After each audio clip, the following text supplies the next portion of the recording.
Hello, my name's Clive and I'm the author of CTK Theme Builder, which is the tool that you can use to develop CustomTkinter themes.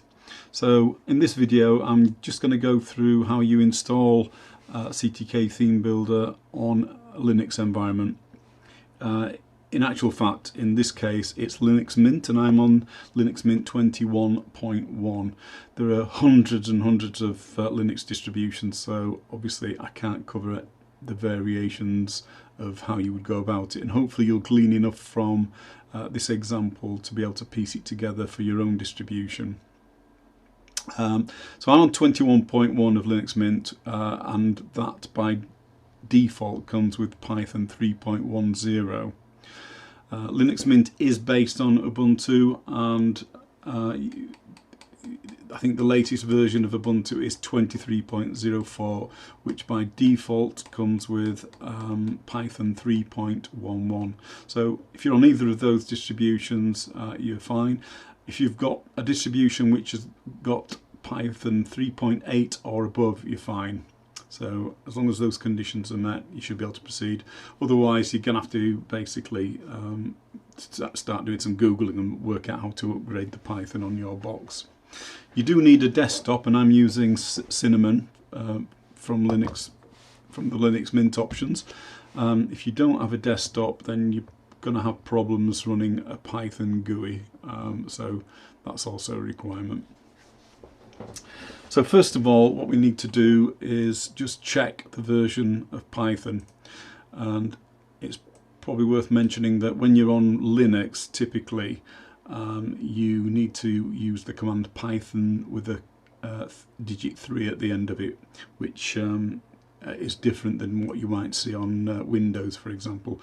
On Windows it's just Python. So to get the version here on Linux, it's Python 3 and then the dash and version, and we can see that we're on Python 3.10. If Python doesn't exist, I'll just type it as you would do on Windows, just so you can get an idea of what the output might look like. So if you actually type Python 3 and it wasn't on your machine, it's worth typing Python and see if you do get a result. But if Python's not installed, it's going to come up with something a bit like this. Or it might come back with something like file not found, that kind of thing. I'm not sure, depends on the distribution, I suppose. So we know that we've got Python installed. So the next step is to go to the repository for CTK Theme Builder, which is located on GitHub. I've got the page open already. This will be included in links after the video, so you don't have to worry about that too much. And you need to make sure that you've opened the code tab on the left hand side once you get to the web page. I'll just make a slight diversion and just show you this Wiki tab, because it contains documentation. So you've basically got user guides, and you just need to pick the one for the version that you've downloaded and installed. So you can see it's actually quite detailed. And also there's more details on installation here as well, although I have done a Windows installation guide for CTK Theme Builder, so either if you're on Windows or on Linux, hopefully the videos might suffice, but that's there as an option anyway. So let's get back to the code tab, and if you scroll down on the code tab, you'll see that we've got this releases, and I tend to have 2 or 3 releases available, which reminds me, on the wiki there, I don't know if you noticed, but there was a 2.1 document, so I need to get rid of that because I've recently purged 2.1 as a download from here, but I'll sort that out later. So we want the latest version, so it's this 2.3.0.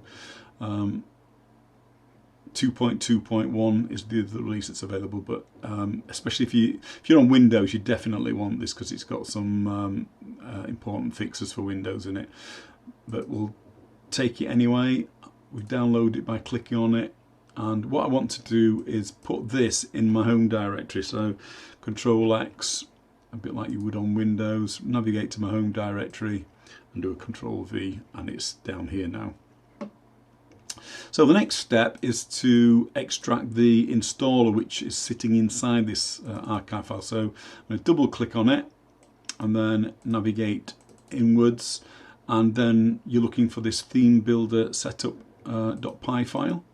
If I extract that, close that, we should see it down here, and there it is. It's appeared next to the zip file.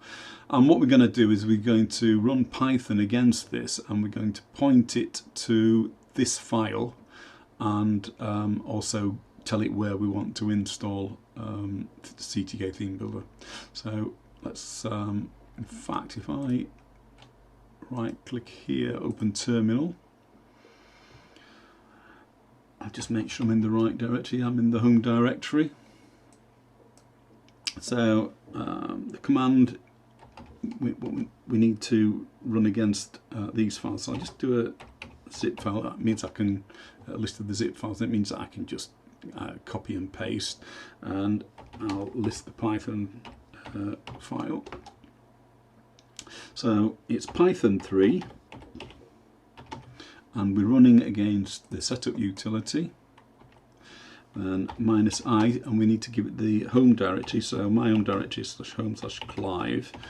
Obviously you need to change that to your home directory, unless of course you want to change your name to Clive, which, you know, that's up to you, I don't mind. And then -p and point to the zip archive. And what will happen now is, when I hit return, is the setup utility will create a directory called CTK_theme_builder below this specified directory, and it will unpack the contents of this zip file into it. It will then go on to install the required Python libraries, which is the ones used by CTK Theme Builder, but it'll install them into a virtual environment below the directory that it creates. So it's a nicely self-contained bundle, if you like, and that's quite a valuable thing to have, really, because it avoids, if you've already got a Python environment, it doesn't pollute your global environment. It's all self-contained, and you don't have to worry about that, and it takes care of itself. So let's kick that off. So it's extracted, it's doing some conversions on all the files just to make sure that they're in Linux format, and now it's installing all the libraries.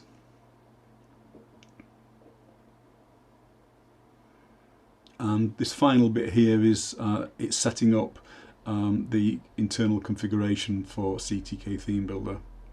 So we can see here that it's telling us the command that we can use to launch CTK Theme Builder. So if I just do that, copy and paste it, and hit return, it will launch CTK Theme Builder.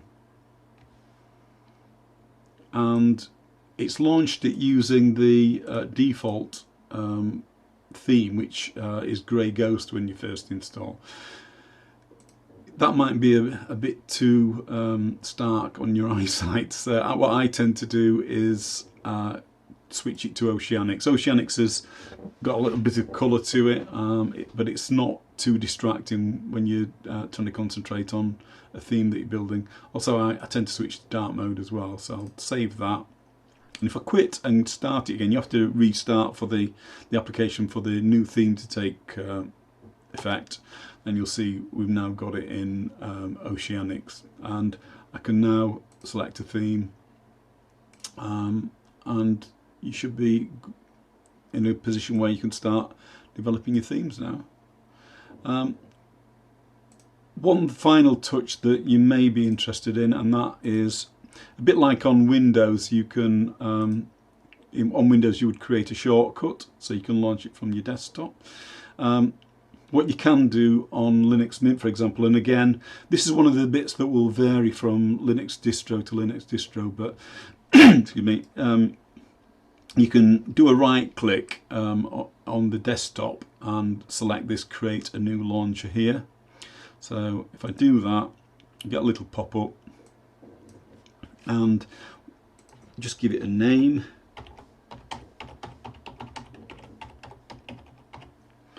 And then here just browse to into the created CTK theme builder directory, and what you're looking for is either this file or this. It makes a difference. Select it, click OK,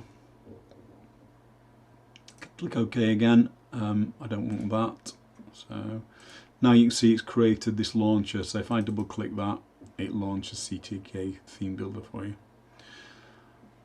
So if you don't know, I've got another video which explains how to install on Windows, so check that out if you're on Windows. There's also two other videos. There's an introduction to CTK theme builder video, and then there's another one which helps you to get started actually creating a theme, a new theme. So happy theme building. I hope you found the video useful, and just stay tuned in case I do any more videos. Thank you.